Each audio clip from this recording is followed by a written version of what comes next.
So last but not least, we have Sebastian Fonseca. He is a fourth year biomedical engineering student in Dr. Madurantikam's lab. Sebastian loves cooking, and he says he makes the tastiest boiled water with burnt toast. His title of his talk is Using Tumor Density to Improve Cancer Diagnosis Accuracy.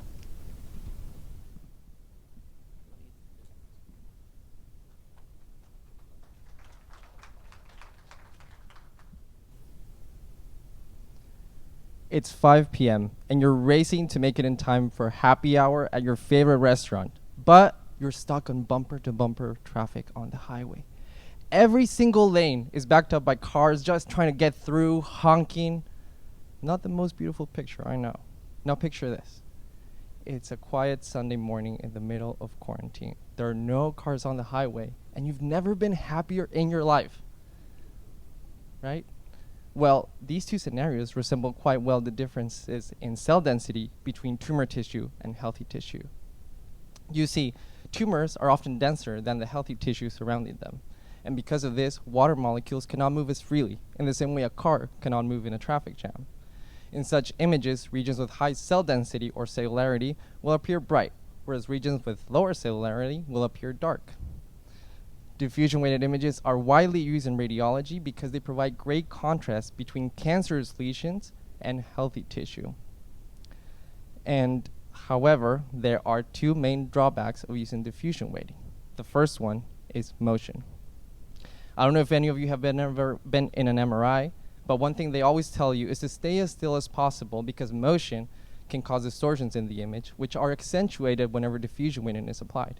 And let me tell you, it is very difficult to stay still like this for like 30 to 45 minutes at a time. And it's even harder for certain patient populations like children or the elderly.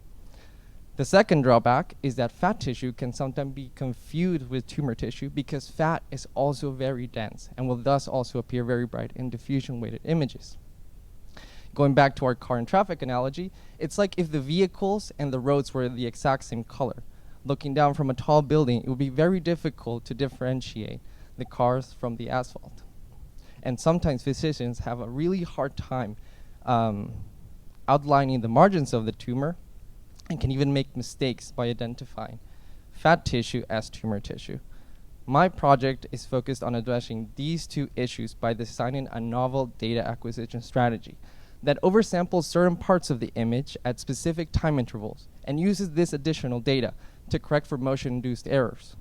Additionally, with our strategy, we are also able to single out the signal contributions from fat and null it to effectively create fat-free images. If our project becomes successful in patients, it has the potential of improving the accuracy, the diagnostic accuracy of MRI, and therefore can improve patient outcomes, better tailored treatment plans for patients, and increase overall survival rates. Thank you.